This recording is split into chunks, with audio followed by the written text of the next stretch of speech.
सूरबन भीम से बचन उचारो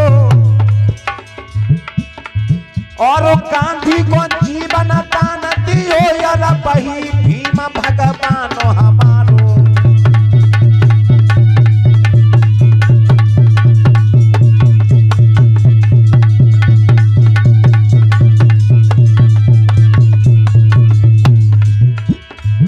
जो भीम मैया भीमा पाले शरण ज्ञान शिव तुम्हारी।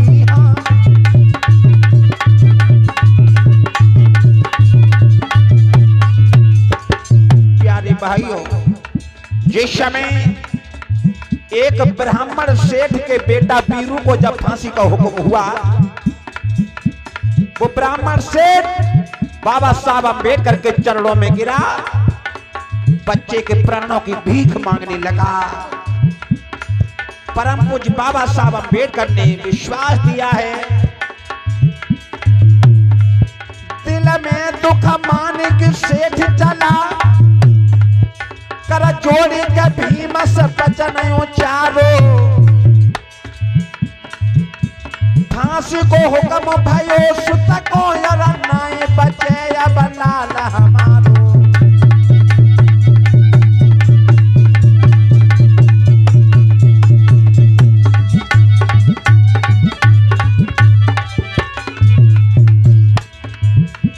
भीम कहे दिल धीर धरो और लाल बचा बन काम हमारो। और केस जीत जब जाने बची तब भीम को देत सभी जयकारो।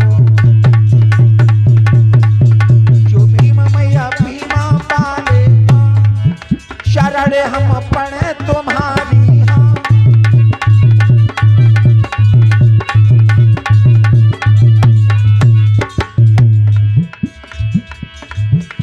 गुजारे करो जी हमारे और लीजो खबर सभा में मेरी संविधान बनाने वाले। लीजो खबर सभा में मेरी संविधान बनाने वाले। बोलिए बुद्ध भगवान की, परम पूज्य बाबा साहब अम्बेडकर की। हाथ ऊंचे कोई करना नहीं चाहता। महापुरुषों के सम्मान में भी जयकारा लगाने में ऐसा लग रहा है कि कोई पैसा खर्च होता हो। अगर कोई अपने महापुरुषों का जयकारा लगाता है तो जरा सी आवाज आती है, लोगों की जोर से आवाज चली जाती है। भाइयों, अपना नारा मजबूत रहना चाहिए और नारा जिसका मजबूत है वो कभी धोखा नहीं खाता। चाहे नारा पाजामा का हो, चाहे कोई पार्टी का हो, जिसका नारा मजबूत है वो कभी धोखा नहीं खाएगा। इसलिए जोर से बोलो, बोलिए बुद्ध भगवान की।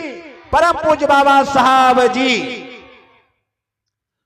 नारी के सम्मान में सारा जीवन व्यतीत कर दिया। परम पूज्य बाबा साहब ने नारियों के सम्मान के लिए परम पूज्य बाबा साहब अम्बेडकर लड़ते रहे, लेकिन इन नारियों ने बाबा साहब को केवल धोखा दिया है। नारियों ने ही बाबा साहब अम्बेडकर को धोखा दिया, अंधविश्वास को बढ़ावा दिया नारियों ने दिया। परम पूज्य बाबा साहब अम्बेडकर ने कहा, काश अगर मेरे देश की नारी शक्ति समझ जाती तो मेरा देश आगे बढ़ता चला जाता। मेरे बंधुओं, नारियों के सम्मान के लिए बाबा साहब जी लड़े, नारी को आज सर का ताज बना दिया। मनु महाराज ने नारियों को नरक का द्वार बताया तो बाबा साहब अम्बेडकर ने नारी को एक सिर का ताज बना दिया। बाबा साहब अम्बेडकर ने कहा, नारी नरक का द्वार नहीं है, नारी सिर का ताज है। नारी को पैर की जूती बताया मनुवाद ने। परम पूज्य बाबा साहब अम्बेडकर ने कहा, नारी नरक का द्वार नहीं, अरे नारी से ही तो जग संसार है। बड़े बड़े विद्वानों को अगर जन्म दिया है तो नारियों ने जन्म दिया है। परम पूज्य बाबा साहब अम्बेडकर ने कहा, मैं नारियों को सिर का ताज बना करके जाऊंगा, और बाबा साहब अम्बेडकर ने नारियों को सिर का ताज बना दिया।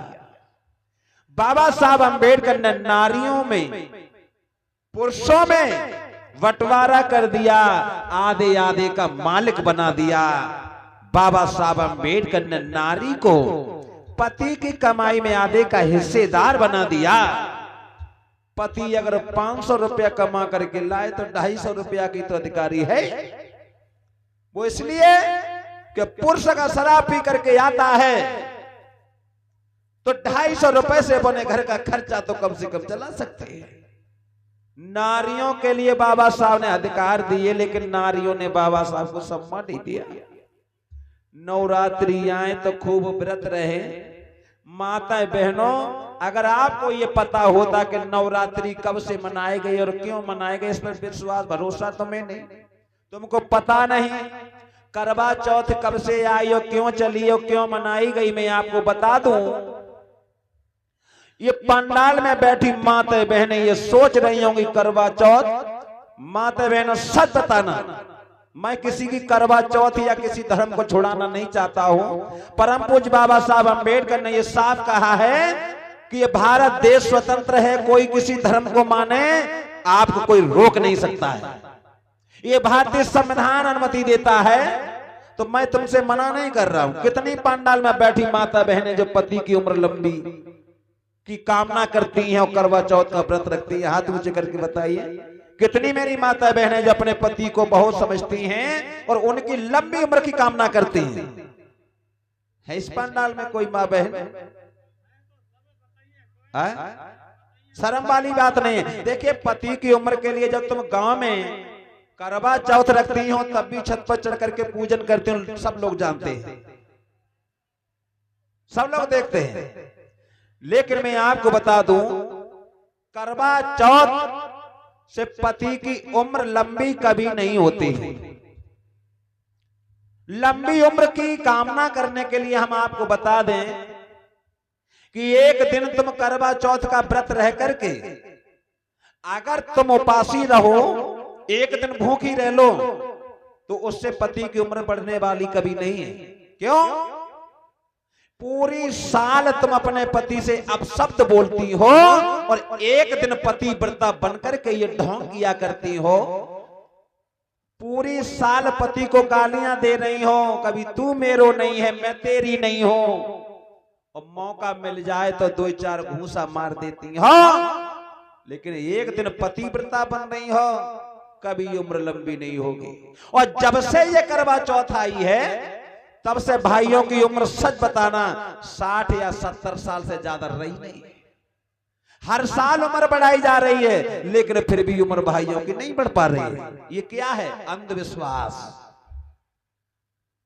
तुम छोड़ो मेरी बहना ऐसो अंधविश्वास, और पति की उम्र बढ़ाए ना पावे जो करवा चौथे उपास। अरे तुम छोड़ो मेरी बहना ऐसा अंधविश्वास, ये ढोंगबाद का पीछा छोड़ दो। हमने तुमने पाला है और विद्या को दूर हटा दिया, पहन ली गले में कंठी माला है। विद्या को तो दूर हटा दिया, गले में माला पहन करके बाबा जी तो बन गए। परम पूज्य बाबा साहब अम्बेडकर के एहसानों को भुला दिया। मेरी माता बहनों, आप लोग समझ लीजिए, ये अंधविश्वास देश के अंदर जब से पनपा है, मेरा देश तरक्की नहीं कर पाया। याद रखना मेरी माता बहनों, करवा चौथ से किसी की उम्र ना बढ़ी और ना बढ़ सकती है। उम्र बढ़ेगी लेकिन तब बढ़ेगी पूरी साल, और जब तक जियो तब तक कभी अपने पति से लड़ाई मत करो, कभी अपने पति को गाली मत दो, कभी अपने पति का अपमान मत करो। तुम्हारे पति की भी उम्र बढ़ेगी और तुम्हारी भी बढ़ेगी, क्योंकि घर में कलेश नहीं होगा। जब घर में कलह नहीं है तो उम्र तो दोनों ही की बढ़ जाएगी। एक साल में तुम एक दिन पतिव्रता बन करके ढोंग करोगी तो कभी उम्र बढ़ने वाली नहीं। इसलिए बौद्ध धर्म की ओर आइए, और अपने परिवार का मान सम्मान करना सीखिए। भगवान बुद्ध का धम्म ही ऐसा मार्ग है जो मानव को मानवता सिखाता है, मानव मानव से प्रेम करना सिखाता है और तुम्हें ढोंग आडंबर से तुम्हें बचाता है। प्यारी भाइयों, लेकिन बताएं तो तब ये हमारे शब्दों को सुनना चाहिए, क्योंकि परम पूज्य बाबा साहब अम्बेडकर आए और समझाते